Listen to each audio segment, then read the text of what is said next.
أعوذ بالله أعوذ بالله من الشيطان الرجيم. بسم الله الرحمن الرحيم.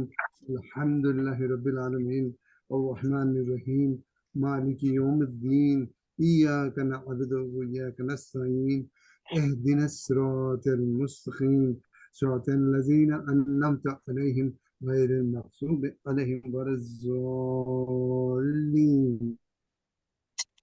حاضرین، آج سورۃ الشعراء کی چوتھے رکوع کی پریزنٹیشن کی باری ہے اور یہ ذمہ داری مجھے دی گئی ہے.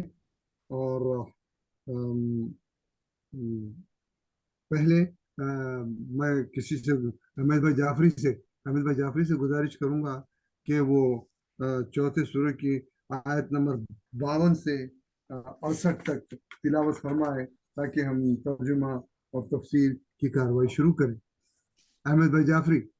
جی السلام علیکم. وعلیکم السلام ورحمۃ اللہ. وعلیکم السلام. اعوذ باللہ من الشیطان الرجیم. بسم اللہ الرحمن الرحیم.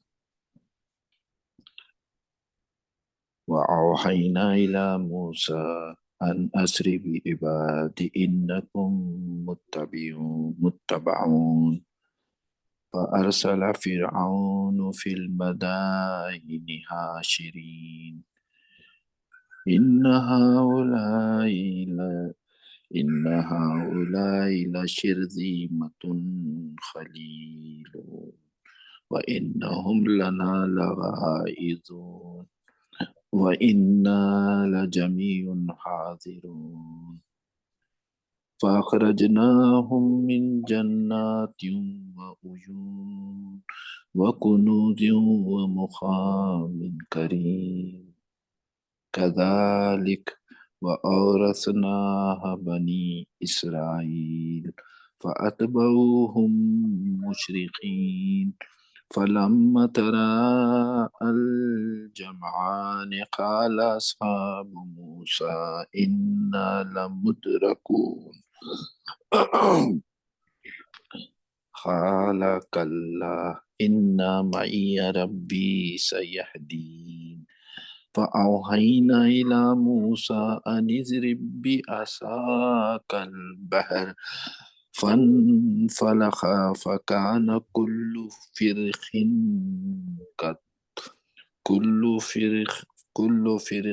كالطود العظيم وأزلفنا ثم الآخرين وأنجينا موسى ومن معه أجمعين ثم أغرقنا الآخرين إن في ذلك لآية وما كان أكثرهم مؤمنين وإن ربك لهو العزيز الرحيم. صدق الله العظيم. بسم اللہ الرحمن الرحیم. آیت نمبر 52 سے آیت نمبر 68 تک پورا ان آیات پہ یہ چوتھا رکوع مشتمل ہے. میں جو ہے اس کا پریزنٹیشن دو گروپ کی شکل میں پیش کروں گا.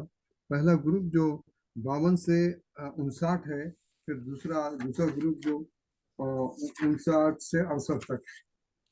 اس لیے کہ اس میں پورا احکام کا سلسلہ ہے. تو میں پہلے ترجمے سے شروع کرتا ہوں. 52 سے 59 تک ترجمہ. 52. ہم نے موسیٰ کی طرف وحی بھیجی کہ میرے بندوں کو راتوں رات مصر سے لے جاؤ کیونکہ وہ تمہارا پیچھا کرنے والے ہیں. 53. فرعون کو اس بات کا پتہ چل گیا اور وہ اس نے شہروں میں کارندے بھیج دیا تاکہ طاقت جمع کریں. 54. اور اس نے کہا یہ تھوڑے سے لوگ ہیں. 55. اور انہوں نے ہمیں غصہ دلا دیا. 56. اور ہم سب آمدہ بیکار ہیں. 57. لیکن ہم نے فرعون اور فرعون والوں غرض ان سب کو باغوں اور چشموں سے نکال دیا. 58. اور خزانوں اور عالیشان محلوں سے بھی 59 جی ہاں ہم نے ایسا ہی کیا اور بنی اسرائیل کو ان کا وارث بنا دیا. اب تفسیر 52 سے 59 تک. ہم گزشتہ آیات میں دیکھ چکے ہیں کہ حضرت موسیٰ میدان مقابلے میں فرعون پر غالب آ گئے. اگرچہ فرعون اور اس کے تمام درباری ان پر ایمان نہیں لائے، لیکن اس کے چند اہم نتائج ضرور برآمد ہوئے جن سے ہر ایک اہم کامیابی شمار ہوتا ہے. پہلا شمار بنی اسرائیل کا اپنے رہبر اور پیشوا پر عقیدہ مزید پختہ ہو گیا اور انہیں مزید تقویت مل گئی. چنانچہ وہ تمام ان کے گرد جمع ہو گئے، کیونکہ انہوں نے سالہ سال کی بدبختی اور در بدر کی ٹھوکریں کھا کے بعد اب اپنے اندر کسی آسمانی پیغمبر کو دیکھا تھا جو کہ ان کی ہدایت اور ان کے انقلاب آزادی اور کامیابی کا بھی رہبر تھا. شمار نمبر 2 موسیٰ نے مصریوں اور قبطیوں کے درمیان ایک اہم مقام حاصل کر لیا. کچھ لوگ ان کی طرف مائل ہو گئے اور جو نہیں ہوئے ان کی مخالفت سے گھبراتے تھے. تیسرا شمار سب سے بڑھ کر یہ کہ فرعون عوامی افکار اور اپنی جان کو لاحق خطرے سے بچاؤ کے لیے اپنے اندر ایسے شخص کے ساتھ مقابلے کی طاقت کھو چکا تھا جس کے ہاتھ میں اس قسم کا عصا اور منہ میں اس طرح کی طاقت گویا زبان تھی. مجموعی طور پر موسیٰ علیہ السلام کے لیے اس حد تک زمین ہموار کرنے میں مددگار ثابت ہوئی کہ مصریوں کے اندر ان کے پاؤں جم گئے اور انہوں نے کھل کر تبلیغی فریضہ انجام دیا اور اتمام حجت کی. اس روش کو کئی سال ہو گئے اور اس دوران موسیٰ علیہ السلام نے اپنے منطقی دلائل کیا کے ساتھ ساتھ انہیں کئی معجزے بھی دکھائے جن کا ذکر سورہ اعراف کی آیت نمبر 130 تا 135 میں آیا ہے. حتیٰ کہ خداوند عالم نے اہل مصر کو کئی سال تک قحط اور خشک سالی میں مبتلا رکھا تاکہ جو لوگ بیدار ہونے کی صلاحیت رکھتے ہیں وہ بیدار ہو جائیں. یہ بات جو خدا کے جو سنبھلنے کے لیے جو ٹائم دینے کا ذکر پہلے سوروں میں بھی سن چکے ہیں کہ he gives a long rope. تو جب موسیٰ علیہ السلام ان لوگوں پر اتمام حجت کر چکے اور مومنین اور منکرین کے صفیں ایک دوسرے سے جدا ہو گئیں تو موسیٰ علیہ السلام کو نبی بنی اسرائیل کے کوچ کا حکم دے دیا گیا. چنانچہ یہ آیات اس منظر کی تصویر کشی کر رہی ہے. سب سے پہلے فرمایا گیا ہے ہم نے موسیٰ پر وحی کی کہ راتوں رات میرے بندوں کو مصر سے باہر نکال لے کر جاؤ کیونکہ وہ تمہارا پیچھا کرنے والے ہیں. یہ ایک خدائی منصوبہ ہے کہ تم رات کو سفر کرو اور وہ بھی باخبر ہو جائیں اور تمہارے پیچھے چل پڑیں. پھر کیا ہوگا یہ بعد میں دیکھ لیا جائے گا. پھر قرآن پاک فرعونیوں کے انجام کا ذکر کرتا ہے اور اجمالی طور پر ان کی حکومت کے زوال اور بنی اسرائیل کے اقتدار کا بیان کرتے ہوئے کہتا ہے ہم نے انہیں سرسبز باغات اور پانی سے لبریز چشموں سے باہر نکال دیا اور خزانوں اور خوبصورت محلات اور आराम और आसाइश के मकामात से भी निकाल दिया। यहाँ मुफस्सिरीन में इख्तिलाफ मौजूद है। पहला पहला इख्तिलाफ, ये कैफियत दो दो हाल से खाली नहीं, या तो तमाम बनी इसराइल मिस्र में वापस लौट आए और हुकूमत तश्कील दी, या कुछ लोग जनाब मूसा के हुक्म के मुताबिक वहीं रह गए थे और हुकूमत चलाते रहे। इसके अलावा फिरौन वालों के बाहर निकाल देने और बनी इसराइल को इनका वारिस बना देने का और कोई वाज़े मफहूम नहीं होगा। बाज लोग कुरान की आयत में बेतरतीबी की बात करते हैं। यहाँ ये बात गौरतलब है कि कुरान मजीद फिरौनियों के अपने महलात से बाहर निकाल देने और बनी इसराइल के उनके वारिस होने को पहले बयान करता है, और फिरौन और वगैरह के गर्क होने की बाद में, जबकि इसकी तरबियत इसके बरक्स है। दरअसल बात यह है कि यहाँ इजमाली बयान करने के बाद फिर तफसील से बयान आया है। दूसरी बात यह है कि कुरान में बाज अंबिया जो पहले आए उनका जिक्र बाद में आया है, और जो बाद में आए हैं उनका पहले, और बाज अंबिया जो हम असर हैं उनके साथ भी ऐसा है।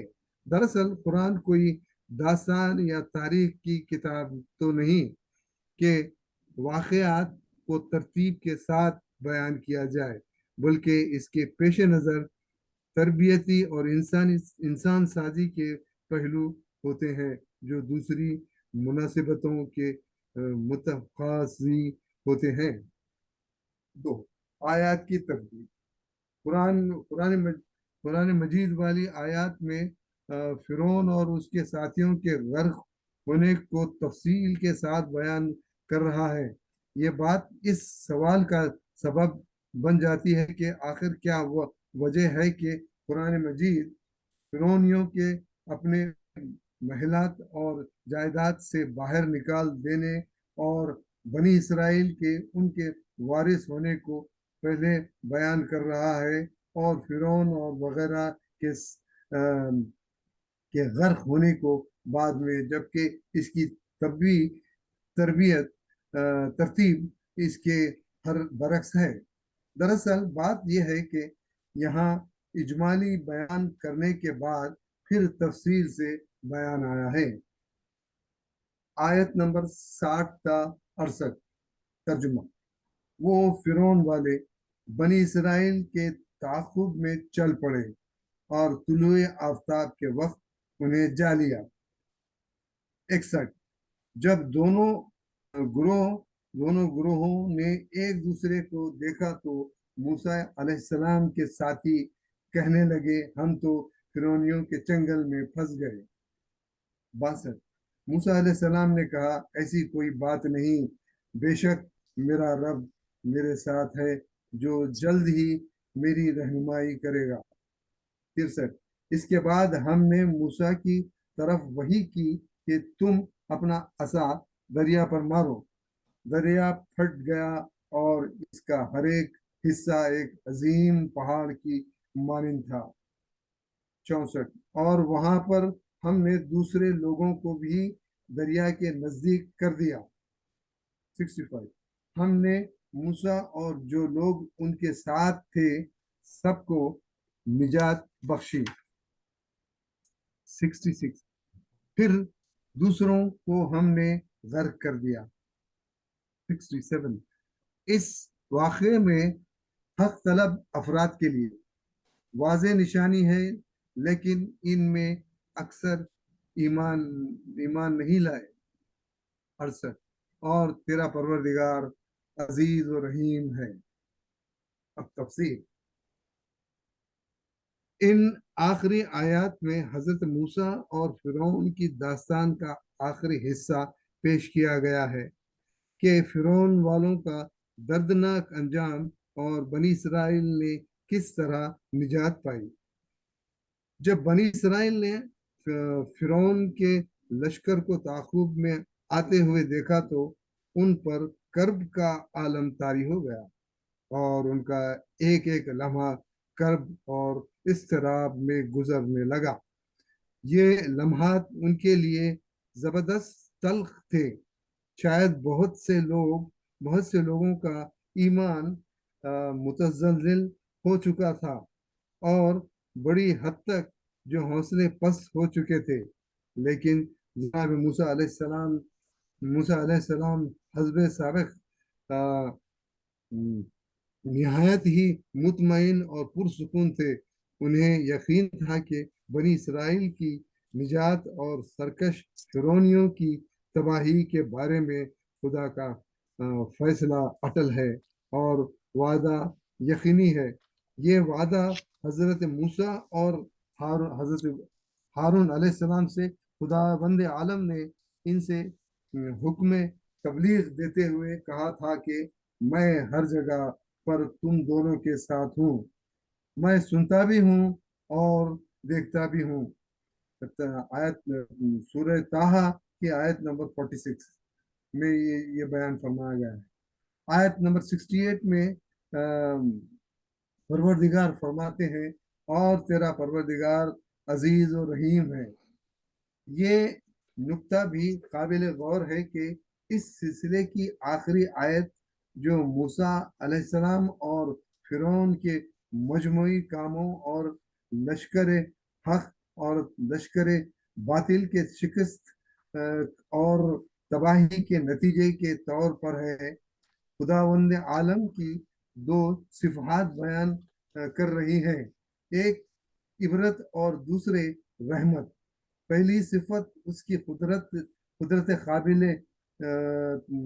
तखसीर तस्खीर होने की तरफ इशारा है और दूसरी अपने बंदों पर अपनी उसकी रहमत की वसत का पता देती है और फिर अजीज को रहीम पर मुकद्दम करके ये बताया जा रहा है कि लोग ये ख्याल न करें कि ये रहमत इसकी कमजोरी की वजह से है, बल्कि वो कुदरत रखने के बावजूद रहीम है।